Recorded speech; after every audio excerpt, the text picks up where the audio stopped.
Court کے سامنے باقاعدہ قرآن مجید کو جلایا گیا ہے. مسلمان کوئی کام کرتے ہیں، کوئی جذباتی پن دکھاتے ہیں جب، تو یہ یورپی کنٹریز چیختے ہیں کہ یہ مسلمان جذباتی ہوتے ہیں، مار دھاڑ کرتے ہیں، قتل و غارت کرتے ہیں. علماء اس قتل و غارت کی بھی مخالفت کرتے ہیں، لیکن جو چیز فساد کا ذریعہ بنتی ہے، مسلمانوں کے جذبات برانگیختہ کرنے کا ذریعہ بنتی ہے، وہ چیز بھی غلط ہے. دیکھو اسلام نے حکم دیا وَلَا تَسُبُّوا الَّذِينَ يَدْعُونَ مِن دُونِ اللَّهِ فَيَسُبُّوا اللَّهَ عَدْوًا بِغَيْرِ علم، کہ تم ان کے جھوٹے خداؤں کو برا بلا مت کہو،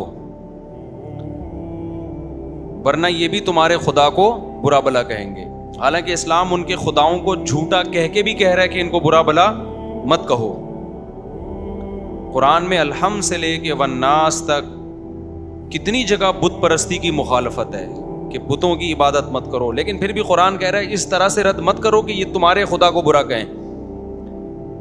تو آپ بتائیے، جو مذہب کسی دوسرے مذہب کا مذاق اڑانے کی اجازت نہیں دے رہا، اس کے باطل ہونے کے باوجود کہہ رہا ہے اس طرح سے رد مت کرو کہ وہ تمہارے خدا کو یا رسول کو برا بلا کہنا شروع کر دیں، تو وہ مذہب کتنا پیسفل ہوگا اور وہ کتنا لوگوں کے جذبات کا خیال کر رہا ہے.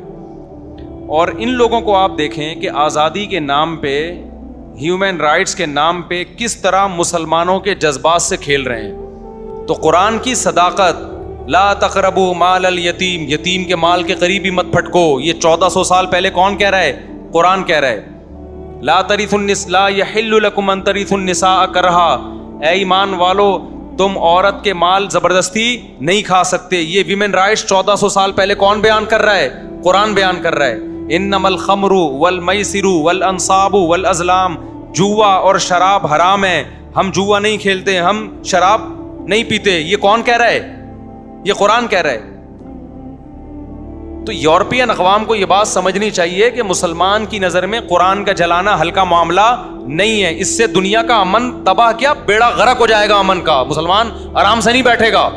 ہٹلر نے جنگ کا آغاز کیا تھا نا، وہ بھگتنا ساری دنیا کو پڑا ہے. تو غلطی کس کی تھی؟ ہٹلر کی تھی کہ نہیں تھی؟ خدا کی قسم اس سے بڑی جنگ دنیا میں چھڑ سکتی ہے اگر اس طرح سے قرآن کو جلایا جاتا رہا اور محمد صلی اللہ علیہ وسلم کی توہین کی جاتی رہی. تو ہم تو ابھی بھی کہتے ہیں بھائی پرامن احتجاج کرو آپ، لیکن آپ بھی وہ کام کرو کہ دنیا میں امن خراب نہ ہو. مسلمان کسی قیمت پہ بھی پیغمبر کی توہین، قرآن کی توہین برداشت نہیں کر سکتے. ناممکن ہے. یورپین اقوام کو یہ بات سمجھ میں نہیں آ رہی ہے. وہ ٹرائی کر کے دیکھ رہے ہیں کہ ان کو ہوتا کیا ہے. آپ کھیلیں نہیں بھائی ہمارے جذبات سے. ہم کب کہتے ہیں کہ آپ قرآن پہ ایمان لے کر آؤ؟ ہم کب کہتے ہیں کہ آپ محمد صلی اللہ علیہ وسلم کو اللہ کا پیغمبر سمجھو؟ لا اکراہ فی الدین، اسلام کہتا ہے دین میں زبردستی نہیں ہے. لیکن آپ کو ہم قرآن جلانے نہیں دیں گے، محمد صلی اللہ علیہ وسلم کی توہین کرنے نہیں دیں گے. آپ محمد صلی اللہ علیہ وسلم سے اختلاف بھی کر سکتے ہو، آپ کے مشن پہ اختلاف کرو، جیسے کہ ہمیشہ سے غیر مسلم اعتراض کرتے رہے ہیں. اعتراض کرنا الگ چیز ہے، توہین کسی قیمت پہ مسلمان برداشت نہیں کر سکتا. اب اس کا حل کیا ہے؟ تو پہلا حل تو یہ ہے کہ آپ جس حد تک ممکن ہو سوشل میڈیا پہ اپنا احتجاج ریکارڈ کروائیں. اس احتجاج کا بڑا اثر پڑتا ہے دنیا پہ. وہ جب دیکھتے ہیں نا کہ سارے چپ کر کے خاموش بیٹھے ہوئے ہیں، تو وہ سمجھتے ہیں کہ مسلمانوں میں غیرت آہستہ آہستہ کیا ہو رہی ہے؟ ختم.